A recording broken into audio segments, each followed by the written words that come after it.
కేంద్ర ప్రభుత్వం రాష్ట్ర వ్యాప్తంగా 17 మెడికల్ కళాశాలలకు నిధులు మంజూరు చేస్తే కేవలం 5 మెడికల్ కళాశాలలను అసంతృప్తిగా నిర్మించారని వైసీపీ ప్రభుత్వ తీరుపై టీడీపీ జిల్లా ప్రధాన కార్యదర్శి ఫిరోజ్ తీవ్ర విమర్శలు చేశారు.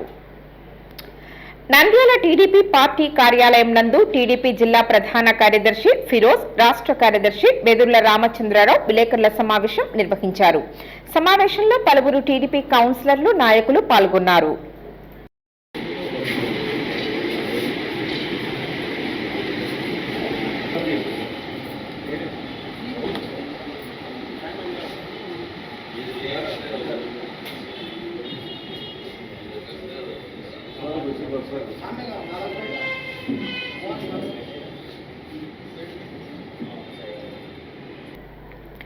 కేంద్ర ప్రభుత్వం రాష్ట్ర వ్యాప్తంగా 17 మెడికల్ కళాశాలల నిర్మాణం కోసం నిధులు మంజూరు చేయడం జరిగిందని తెలిపారు.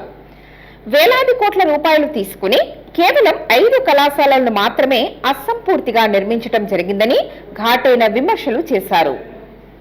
ఒక 2 సంవత్సరాలు కూడా క్లాసెస్ కంప్లీట్ కావాలని మెడికల్ కాలేజ్ ముందుకు వెళ్ళి మెడికల్ కాలేజ్ పూర్తిగా కంప్లీట్ చేసినామని అంటే విఘ్నులందరూ కూడా నవ్వుకునే విషయం.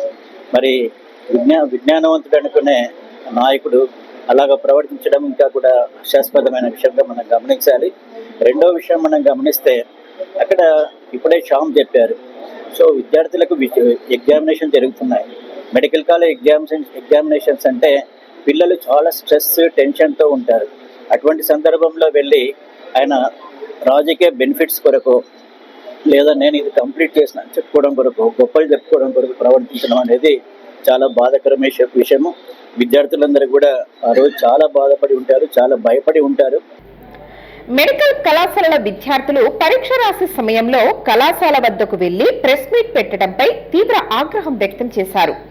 మాజీ ఎమ్మెల్యే శిల్పా రవిచంద్ర కిషోర్ రెడ్డి తమ హయాంలో కళాశాల నిర్మాణం పూర్తి చేశామని చెప్పటం హాస్యాస్పదంగా ఉందని పేర్కొన్నారు. రాష్ట్రంలో మరో 12 కళాశాలల నిర్మాణం మొదలు కాలేదని విమర్శించారు. వైసీపీ నాయకులు తప్పుడు ప్రచారం చేయడం సిగ్గుచేటుగా ఉందని విమర్శించారు. సమావేశంలో కౌన్సిలర్ శ్యామ్ సుందర్లాల్, రాష్ట్ర మైనార్టీ కార్పొరేషన్ డైరెక్టర్ ఖలీల్, జైనాబీ పలువురు పాల్గొన్నారు. మీరు అక్కడ medical college first of all ఎందుకు కట్టారు? మీ స్థలాల కోసం, మీ అక్కడ స్థలాలు రేట్లు పెంచడం కోసం అక్కడ కట్టినారు. అక్కడ అందరు అదే అంటున్నారు. అసలు దానికి ఫస్ట్ ఆఫ్ ఆల్ అక్కడ కాలేజ్ ఉంది. కాలేజ్ మొత్తం మీకు అది కోర్టులో నడుస్తుంది. సడన్ గా స్టే ఆర్డర్ తీసుకొని రాత్రే పిల్లర్స్ లేపి ఒక్క క్లాస్ రూమ్ మీరు పోయి చూడండి. ఒక్క క్లాస్ రూమ్ కూడా చక్కగా లేదు. అక్కడ ఇప్పుడు కూడా మీరు పోయి చూడండి, ల్యాబ్ ఫెసిలిటీ లేదు, హాస్టల్ చక్కగా లేదు. మళ్ళీ ఈ రోజు వచ్చి గొప్పగా చెప్పుకుంటున్నారు, మేము ఇది చేశాం అది చేశాం. మళ్ళీ మా ప్రభుత్వం మీద మీరు ఇష్టం వచ్చినట్టు మాట్లాడుతున్నారు. మీరు ఏం చేశారు? 3 సంవత్సరాలు తీసుకున్నారు పద్మావతి రోడ్ కట్టడానికి. ఆ రోడ్డు ఎంత సగంలో వదిలేశారు. దాని తర్వాత మనం కరెక్ట్ 8 months లో మొత్తం పూర్తి చేశాం.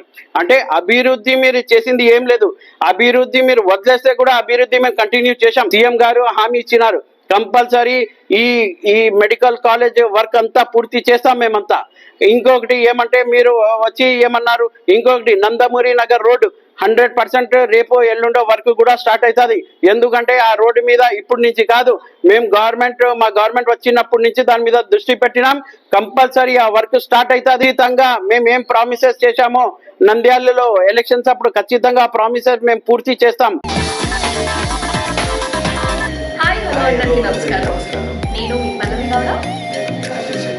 Don't forget to subscribe Nandyala Community.